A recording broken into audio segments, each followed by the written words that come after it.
저희가 사전 질문을 받았었는데 그중에서 좀 빈도가 높았던 거 위주로 하나씩 먼저 답변을 드리고 그다음에 라이브 Q&A 답변 드릴게요. 첫 번째로 호열님한테 질문이 들어왔어요. TV 에디터에서 무료 이미지, 커스텀 기능 추가 계획이 있냐고 더 자유로운 디자인을 하고 싶다는 질문이 들어왔었어요. 저희가 지금 에디터를 거의 새로 만드는 작업을 오랜 시간 동안 하고 있고 그게 거의 내부 검증은 거의 완료가 되고 있어서 조만간 일단 비공개로 클로즈 베타 테스트를 아마 할 것 같고 단계적으로 그 사용자분들한테 공개를 해서 베타 테스트를 거쳐서 아마 정식 출시를 하게 될 텐데 그 새로운 에디터에는 사실 그동안 되게 많이 피드백을 주셨던 여러 가지 기능이나 개선 사항들이 들어가 있어요. 그래서 물론 여기 말씀해주신 구체적인 내용이 정확하게 추가되어 있다 이렇게 말씀드리긴 좀 어렵지만 지금 현재 저희가 서비스 제공하고 있는 에디터에 비하면 조금 더 편집의 자유도가 올라간 부분이 있습니다. 근데 저희가 이런 걸 편집의 자유도를 높이는 거에 대해서 항상 좀 조심스러운 부분은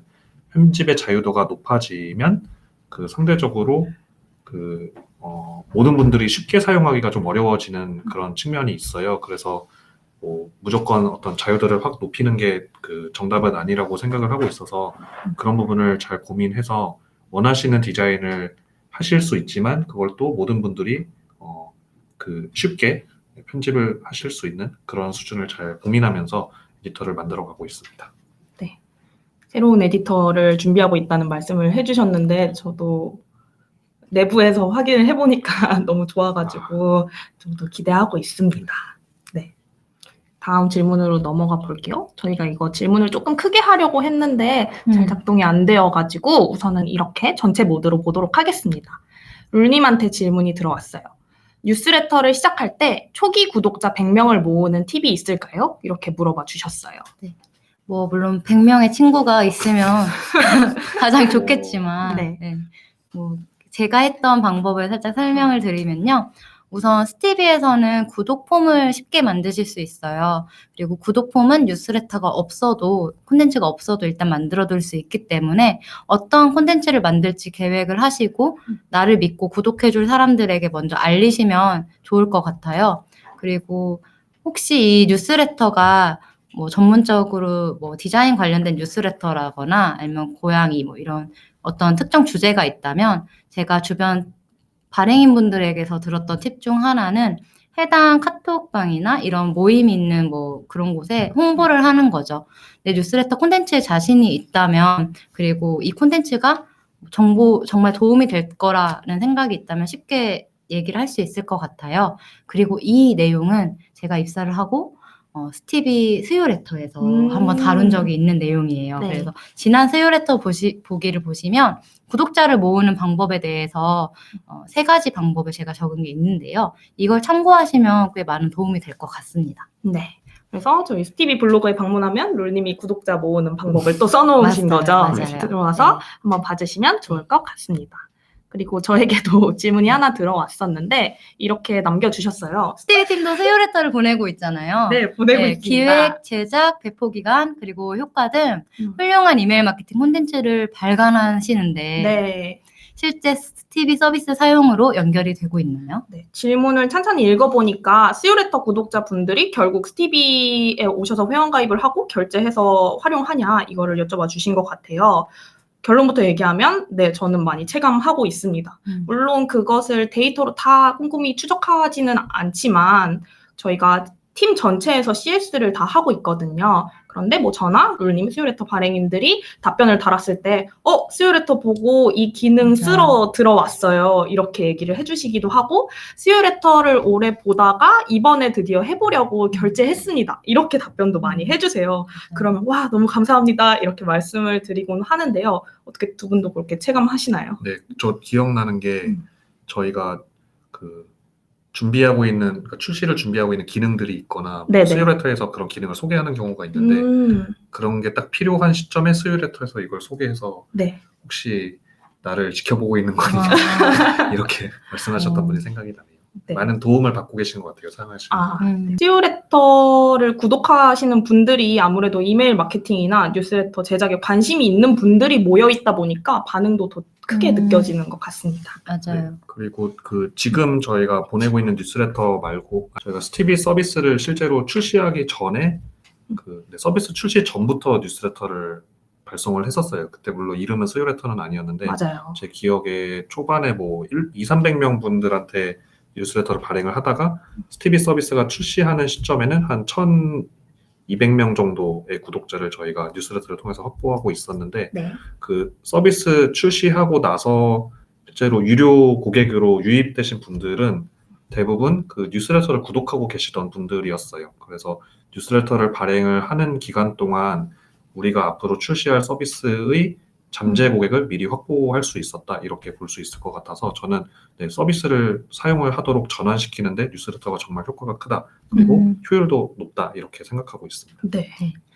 제가 하나 같이 얘기하고 싶은 것 중 하나는 실시간 채팅에 보면 어떻게 만드는지, 콘텐츠를 어떻게 만드는지에 대한 이야기도 많이 궁금해 하시는 것 같더라고요.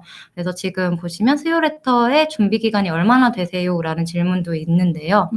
저희의 예시를 잠깐 한번 얘기를 해보면 좋을 것 같아요. 네네네. 저희는 뭐 한 달에 한 번 정도는 다음에 할 스요레터 리스트업을 같이 하고요. 근데 사실 뉴스레터를 보내는 게 생각보다 품이 많이 드는 일이기도 하잖아요. 좋은 콘텐츠를 보내려고 하면. 그래서 저희가 준비했었던 보낸 사람도 스요레터에서 저희가 직접 뭐 정보나 이런 걸 제공하는 것뿐만 아니라 외부의 이야기도 같이 전하면서 콘텐츠를 전하는 방법을 좀 다양하게 해보면 어떨까 하고서 생각을 해낸 방법이었거든요. 그래서 내부 팀에서 어떻게 하면 우리가 꾸준히 뉴스레터를 보낼 수 있을지 이걸 고민해 보시는 게 되게 중요하다고 생각이 듭니다. 원래 솔라님은 스요레터 혼자 보내고 계시다가 제가 같이 그렇죠. 보내잖아요. 선물같이 네. 찾아오셨는데요. 선물같이 찾아오셨는데 1년 동안 발행할 때는 사실 저 시작하겠습니다 하고 논의드리고 시작을 했었는데 그때부터 이제 일주일 마감이 다가오면 맞아. 빨리 블로그 리서치도 많이 하고 해서 진행을 했었는데, 그래서 최근에는 코너가 4개로 딱 정해져 있잖아요. 인터뷰를 하는 보낸 사람이 있고, 수요일의 꿀팁이라고 이메일 마케팅 팁을 전하는 게 있고, 그리고 이달의 스요레터라고 해서 레퍼런스 뉴스레터를 분석해드리는 게 있어요. 맞아요. 이렇게 코너를 미리 정해놓으면 주제를 정할 때 이제 조금 더 명확해지기 때문에 속도도 빨라지는 것 같고, 에디터도 여러 명이니까 조금 더 맞습니다. 빨라지는 것 같아요. 그래서 결론적으로 발송하기 전에 만드는 주기는 한 2~3일 정도 걸리는 것 맞아요. 같아요. 그런 네, 것 같아요. 그렇게 걸립니다. 마감이 있어야지 또 이게 쓰는 게 빨리 써지더라고요. 네. 그러면 다음 질문으로 넘어가 볼 텐데요. 이번에는 조금 기술적인 얘기를 한번 해볼게요. 이런 질문이 들어왔습니다. SPF, DKIM, 도메인 설정은 꼭 해야 하나요? 이메일 인증만 받는 것과 얼마나 큰 차이가 있는지 궁금합니다. 라고 하셨는데 우선 이게 뭔지부터 설명을 조금 해주시겠어요, 허율님? 스티비 같은 서비스를 통해서 발송을 하실 때는 저희 쪽에 그 발신자 주소로 등록을 해서 사용하시는 주소가 있는데 그 주소의 도메인과 실제로 메일이 발송되는 그 발송 서버의 도메인이 일치하지 않게 됩니다. 왜냐하면 발송 서버는 저희가 제공하고 있는 그 스티비의 정보를 갖고 있는 발송 서버이고, 실제 발송할 때 발신자 주소로 사용하시는 주소는 뭐 따로 갖고 계신 도메인일 수도 있고, 뭐 지메일이나 뭐 이런 네이버 같은 이메일 서비스의 도메인일 수도 있는 거죠. 근데 그런 경우에 그 이메일을 수신하는 쪽에서 어떤 문제가 생길 수 있냐면 그 발송 서버와 그 발신자 주소의 정보가 일치하지 않기 때문에 이 사람이 발신자를 사칭해서 메일을 보내고 있다, 맞아요. 이렇게 판단하는 경우가 생길 수가 있고요.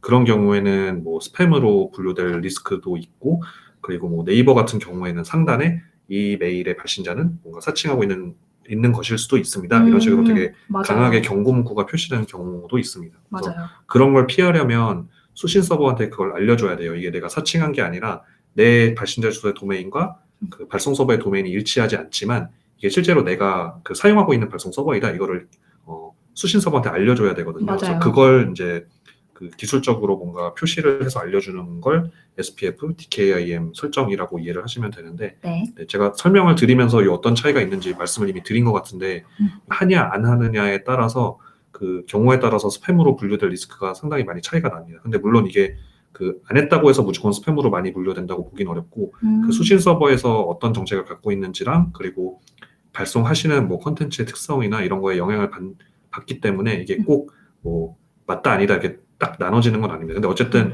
그 전체적으로는 설정을 했을 때 스팸 리스크가 줄어드는 건 맞기 때문에 저희 입장에서도 저희 발송 서버에서 스팸 메일이 발송되면 저희 서비스의 안정성에도 영향을 받고 있어서 저희는 이걸 되게 강하게 요청을 해드리고 네. 있고요. 그리고 이게 저희도 사용자가 점점 늘어나고 하면서 이런 리스크가 점점 커지고 저희도 이걸 어떻게 관리해야 되는지를 되게 많이 고민을 하고 있어서 이렇게 꼭 설정을 해주십시오 이렇게 말을 하는 경우고 있지만 네. 앞으로 계속 설정을 더 하실 수 있도록 어떤 저희가 서비스의 뭐 기능 차원에서도 좀 개선을 할 예정입니다. 네. 아무래도 이메일 보내시는 분들의 가장 큰 고민 중 하나가 스팸함으로 빠져요라는 걸 텐데 이 설정을 하면은 많이 개선되니까 저희는 추천드리고 있고요. 또 스티비 실험실이라는 곳이 저희가 또 있잖아요. 그래서 거기서 설정하시면 설정이 잘 됐는지도 확인할 수 있으니까 그쪽 가셔서 또 한번 살펴보시는 것도 좋을 것 같아요. 그리고 다음 질문 진행해 보도록 하겠습니다. 룰님께 좀 질문을 드리고 싶어요. 이메일 마케팅에 시간과 노력을 기울여야 하는 이유가 뭘까요? 다른 마케팅에 비해 어떤 장점이 있을까요? 네. 저는 이메일 마케팅의 효과를 굉장히 느끼고 스티비에 관심을 갖게 된 사람이라 그거에 대해서 말씀을 드리자면 우선 혹시 앱이 없으시거나 그냥 웹에서 서비스를 제공하고 계시는 경우 알람을 어떻게 보낼지, 그러니까 알림을 사람들에게 어떻게 전할지를 고민하시는 경우가 되게 많을 것 같습니다. 그런데 저 스마트폰에 꼭 있는 앱 중 하나는 메일 앱이죠. 그리고 메일은 사람들이 많이 열어보는데요. 그러다 보니 제가 앱이 없는 이전 서비스를 마케팅할 때는 웹으로 어떻게 하면 사람들에게 우리 서비스를 잊지 않고 찾아오게 만들까를 굉장히 고민을 했어요. 이메일이 꽤 효과적이더라고요. 이메일은 아침이나 점심 이렇게 일을 하면서도 열어보기도 하고 그리고 앱이 없어도 메일 앱 자체로 알림이 가기도 해서 혹시 앱 마케팅이 아니라 웹 서비스를 제공하고 계신다면 이메일에 좀 더 시간을 투자하시고 노력을 기울이시면 꽤 많은 다른 앱보다 전환율이 높은 걸 느끼실 수 있을 것 같아요. 네. 직접 경험해본 바로서 추천드립니다. 그리고 앱이 있으신 경우에도 앱을 설치하게 하는데 맞아요. 되게 많은 그 맞아요. 비용과 노력이 드는데 앱을 설치하게 했는데 그걸 또 지우시는 분들도 많잖아요. 맞아요. 그 앱을 지우신 분들한테 다시 그 메시지를 전달해서 다시 앱으로 유도할 수 있는 방법이 사실 마땅치가 않은데 그럴 때 앱을 설치할 때 이미 이메일 주소를 수집하는 경우가 많기 때문에 그런 경우에 이메일이 되게 좋은 효과를 발휘하는 것 같습니다. 두 분이 말씀해 주신 거는 이제 꾸준히 닿을 수 있다. 어떤 제한 없이라고 한 것 같은데 저도 마케터로서 느끼는 점이 하나 있어요. 이제 그러니까 페이스북이나 인스타에서 페이드 광고를 집행을 하잖아요. 이제 예산이 술술술 많이 빠지거든요. 정말 많이 빠지는데 그거에 비해서 성과가 돌아오지 않을 때는 되게 허무한 경우도 있어요. 근데 이메일 같은 경우는 저희가 이렇게 주소를 수집해 놓으면 발송하는데 돈이 그렇게 많이 안 들잖아요. 저희 스티비 서비스 같은 경우에는 스탠다드 요금제를 사용하시면 가장 낮은 구간은 29,000원에 무제한으로 보내셔도 돼요. 뭐 하루에 100개씩 보내셔도 된단 말이에요. 그렇게 되면 통당 가격이 정말 낮아지기 때문에 저는 광고 마케팅 하시는 분들이라면 로아스가 정말 폭발적으로 나올 수도 있다. 만약에 이메일 한 통에 1원에 보냈는데 결제 한 건 나와서 2만 원이 딱 들어왔어요. 그럼 이제 저희는 폭발적인 로아스를 가지게 되는 거죠. 그런 점도 말씀드리고 싶습니다. 네, 그러면 다음으로 넘어가 볼까요? 여기 좋아요가 많은 것이 하나 있어서 제가 선택을 해볼게요. B2B 케이스 스터디 블로그 업데이트가 제일 시급해요. 저희도 벤치마킹 하고 싶어요. 이렇게 하셨는데 우시네요. 네, 울지 마세요. 케이스 스터디가 저희 블로그에 있어요. 뭐냐면 슬기로운 B2B 이메일 마케팅 방법이 있어요. 그래서 벤치마킹 하고 싶다고 하신 걸 보니까 아무래도 B2B 마케터이신 것 같아요.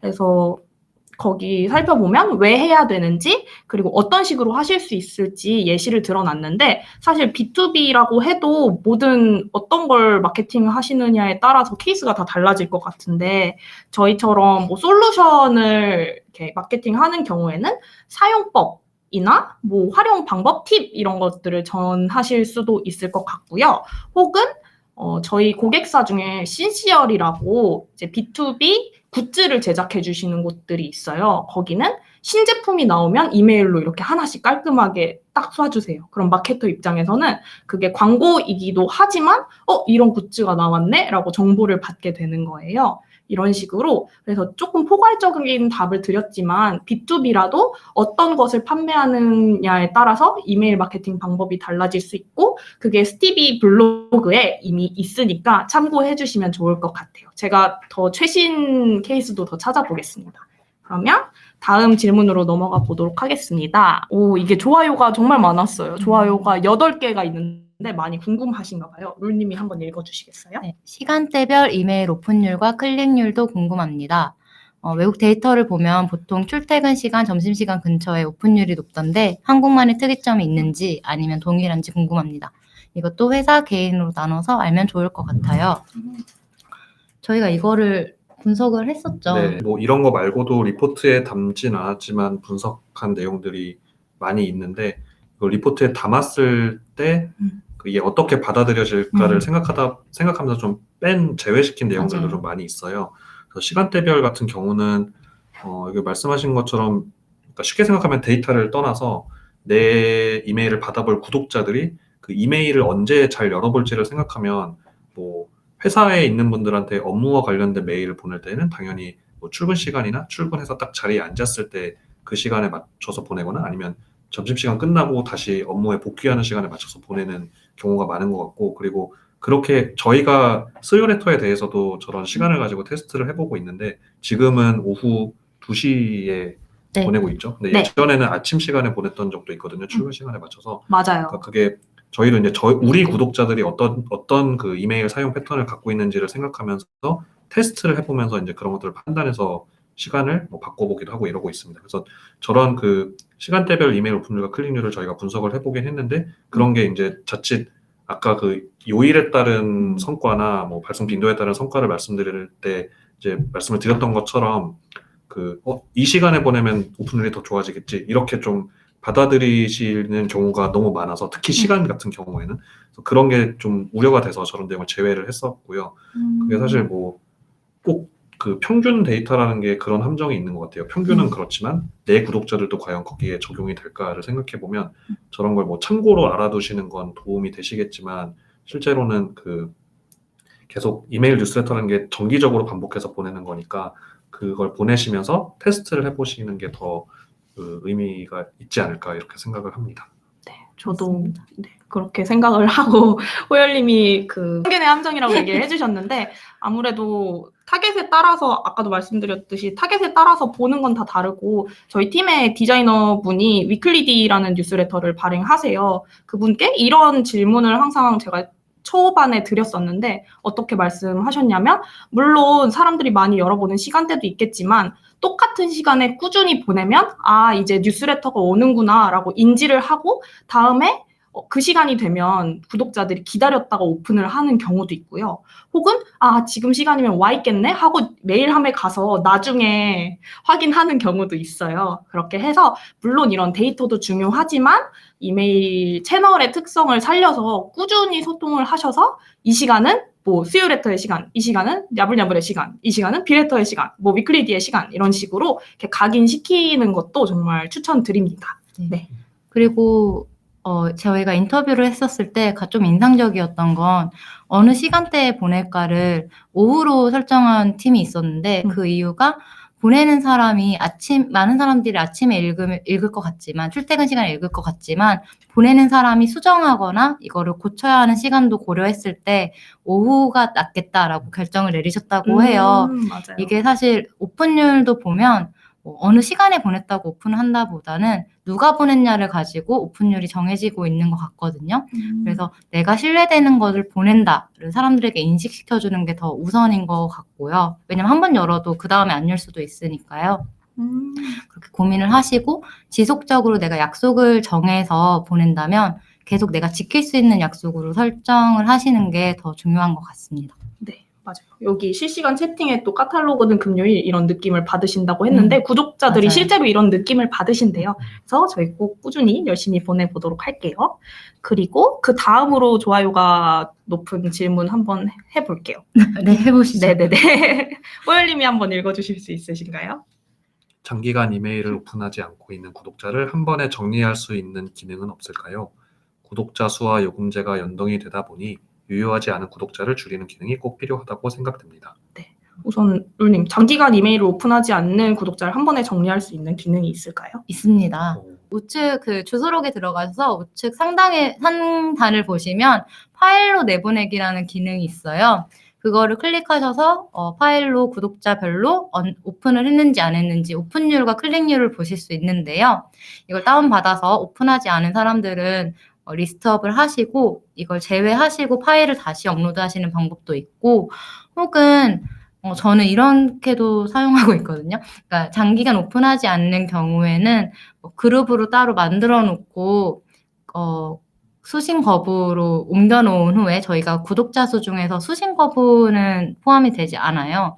그래서 그렇게 옮겨 놨다가 그들만 따로 한 번 더 오픈해 달라는 류의 메일을 보내기도 합니다. 그래서 주소록에서 파일 내보내기 기능을 잘 활용하시면은 이런 문제는 해결하실 수 있을 것 같고요. 그리고 저희 도움말에 보면 파일로 어떻게 업로드를 하고 내려봤는지 되게 자세히 적혀 있어요. 그래서 그걸 참고해 주시면 좋을 것 같습니다. 네. 그리고 제가 스티비 내부 고객으로서 느끼는 점이 있는데요. 정말 조금 구독자 수와 요금제가 연동이 되어 있다고 했는데 저희가 불필요한 걸로 막 요금을 부과하지는 않아요. 왜냐면 저희가 만약에 이메일을 보내고 수신 거부를 하시거나 만약에 이메일이 잘못돼서 하드바운스라는 그러니까 유효하지 않은 이메일이라고 하면 저희가 자동 삭제나 수신 거부로 다 빼고 그분들은 과금을 하지 않죠, 월님. 네. 네네. 과금을 하지 않고 있습니다. 그래서 이제 두 가지 답변 다 드렸기에 넘어가도록 하겠습니다. 그리고 이것도 굉장히 많이 질문을 해주셨는데 광고를 붙이는 것에 대한 질문이에요. 현재 정보통신망법에 따라서 광고 표기를 하도록 되어 있고 규제가 상당히 이제 강해가지고 영리기업인 경우 거의 모든 콘텐츠에 광고 표기를 하는 게 맞더라고요. 광고 표기에 붙은 메일에 대해 구독자들은 거부감이 없을지 궁금합니다. 라고 하셨어요. 이게 구독자들이 거부감을 갖는 것 같진 않아요. 근데 그 네. 전제는 그러니까 예를 들어 거부감이 없던 구독자가 어떤 뉴스레터를 잘 받아보고 있었어요. 근데 갑자기 그 뉴스레터에서 저런 규제에 따라서 광고를 붙인다고 해서 잘 받아보던 구독자가 갑자기 그 광고 표기 때문에 안 열어보거나 이런 일이 있는 것 같지는 않아요. 왜냐면은 그 실제로 저희 사용하시는 사용자분들 중에 그 광고를 평소에는 안 붙이다가 실제로 뭐 거기에 그 광고가 들어가 있는 경우에는 광고를 붙여서 보내고 이렇게 하는 경우가 있는데 그런 경우에 오픈율이 크게 차이가 나진 않습니다. 광고가 붙어 있는 경우랑 안 붙어 있는 경우랑. 근데 이제 다만 광고가 붙어 있는 경우에 뭐 네이버 같은 수신 서비스에서 저게 붙어 있어서 뭐 그 프로모션함 이런 걸로 분류를 시키는 경우가 있기 때문에 근데 그게 저게 붙어 있으면 100% 분류된다 이런 건 아니고요. 거기에도 기준이 너무 복잡하고 다양하게 있기 때문에 네. 그래서 저런 경우에 이제 수신하는 서비스에서 이제 뭐 프로모션함으로 분류를 하면 그런 경우는 오픈율에 영향을 주긴 하겠죠. 네. 그쪽으로 빠져 있으면 오픈을 안 하는 경우가 많이 있으니까요. 룰님 어떻게 생각하세요? 네, 저는 개인 뉴스레터들을 굉장히 많이 구독하고 있는데 네. 광고가 붙으면 누구와 광고를 했는지도 좀 궁금해서 열어보게 되더라고요. 그리고 어떻게 이 얘기를 풀어서 재밌게 풀었는지를 보게 해도 되는데 광고가 붙었다고 해서 콘텐츠가 약간 뭐 옛날처럼 뭐 상품만 쭉 있다거나 그렇진 않고 이걸 어떻게 풀지를 되게 고민하면서 발행인들이 만들고 계세요. 그래서 개인 뉴스레터의 경우는 조금 더 그런 표현이 자유로우니까 개인들이 어떻게 이 광고를 가지고 표현을 하고 있는지를 참고를 해서 기업에서도 이거를 잘 적용해 보시면 어떨까라는 생각도 좀 듭니다. 네. 추가적으로 말씀드리면 여기 이제 질문해 주신 분은 영리기업인 경우이잖아요. 근데 그렇지 않은 경우에도 광고를 붙여야 하나 말아야 하나 고민이 많은 분들이 계세요. 그런 분들은 저희 블로그에 저희 운영팀 두현님께서 저도 이메일 제목에 광고 표시 꼭 해야 되나요? 이런 글을 써놓으셨어요. 이제 기사에서 정리해 놓은 것을 한 번 더 정리를 해주셨는데 그 글을 참고해 주셔도 좋을 것 같습니다. 그 다음에 저희가 마지막 질문을 한번 받아봐야 될 것 같아요. 스티비 제목 등에 활용되는 이미지는 다양한 요소로 업데이트 계획이 있으신가요? TV에서 그 제목을 입력하는 그 영역에 보면 이모지를 클릭해서 입력할 수 있게 저희가 메뉴를 넣어놨어요. 근데 그거 사용 안 하셔도 그 사용하시는 OS에서 이모지를 직접 입력하시는 것도 당연히 가능하거든요. 네. 그래서 만약에 거기에 없는 이모지를 쓰고 싶으시면 직접 따로 입력을 하시면 되긴 하고요.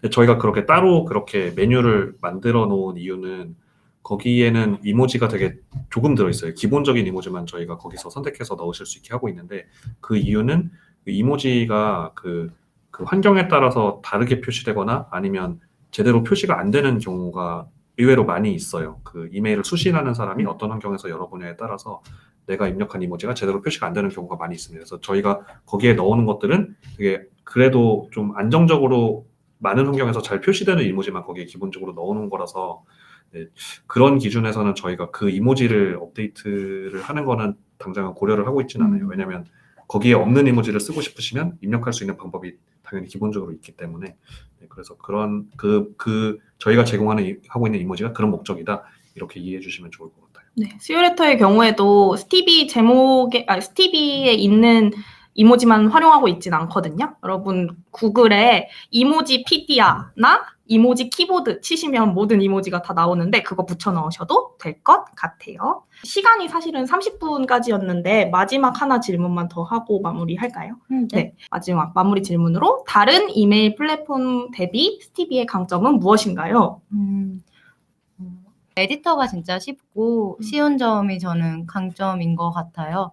저는 다른 외국 서비스를 사용했었는데 그때 UX랑 스티비 UX를 비교해 보았을 때 스티비는 잘 만들어지고 이게 저장되고 있다가 저는 확실하게 느껴져서 그런 점이 저는 에디터의 강점이 있다라고 생각을 합니다. 네, 저희가 좋다고 얘기하는 것도 있지만 제가 보낸 사람 인터뷰를 발행하고 있는데 그때 한 번씩 여쭤봐요. 어떤 게 좋으시냐라고 하면 빠지지 않는 것은 저희가 국내 서비스이고 이렇게 웨비나로도 여러분을 만나고 CS도 여러분이 일하는 시간에 저희도 일하고 있기 때문에 답변을 빨리 드리는 편이거든요. 그래서 궁금한 게 있으시면 저희한테 물어보면서 세팅하고 보낼 수 있다. 그리고 저희가 함께 응원하고 있다. 이런 점이 강점입니다.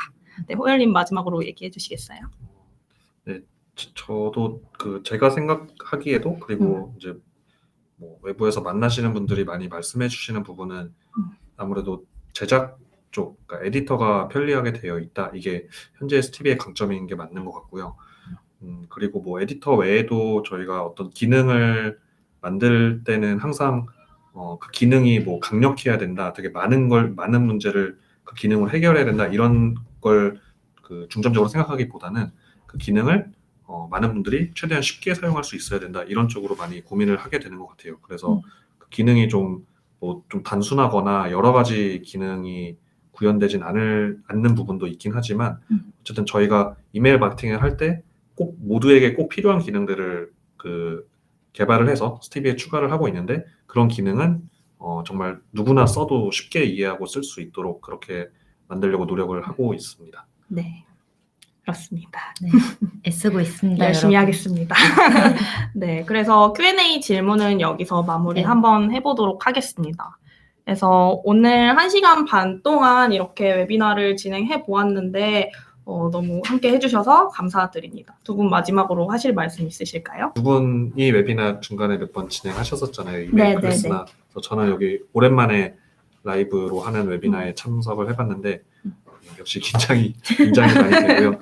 예전에 비하면 참석해 주시는 분들도 많고 관심 가져주시는 분들도 많아서 네, 항상 오늘도 준비를 되게 열심히 해서 했지만 앞으로도 잘 준비해서 좀 더 많은 분들이 웨비나 잘 잡았다 이런 느낌을 가지실 수 있도록 준비를 잘 해야겠습니다. 루님은 어떠셨어요? 네, 저도 이렇게 고객들과 이야기할 수 있는 시간이라서 너무 좋았고요. 네. 그러니까 회사에서도 뉴스레터를 발행하고 저는 개인적으로도 뉴스레터를 발행하면서 양쪽의 이야기들을 다 들을 수 있어서 그것도 되게 좋았던 것 같고 하나 그냥 말씀드리고 싶은 거는 이메일을 보내는 사람도 받는 사람도 다들 즐거우려면 콘텐츠가 사실 내가 받았을 때 좋다라는 느낌이 드는 식으로 만드시면은 모두가 좋아지는 것 같아요. 앞에서 광고도 그렇고. 네. 네, 그래서 그런 식으로 우리가 다 같이 갑자기 캠페인 같은데 다 같이 좋은 네. 이메일을 만들어서 음, 이메일을 열어보는 게 즐거운 시간이 네. 되었으면 네. 하는 바람을 여러분께 이야기를 해봅니다. 저희도 그런 바람에 일조하는 솔루션으로 네, 거듭나도록 거듭나겠습니다. 네, 그렇습니다. 저도 보시는 분들을 음. 만나 뵈서 너무 반갑고 오늘 Q&A 답변 못 받으신 분들은 조금 아쉬울 수도 있을 것 같아요. 이것은 저희가 또 콘텐츠로 만들어서 이제 더 잘 가공해서 전달 드릴 수 있도록 하겠습니다. 저희는 여기서 인사드리도록 하겠습니다. 네. 감사합니다. 감사합니다. 안녕히 가세요.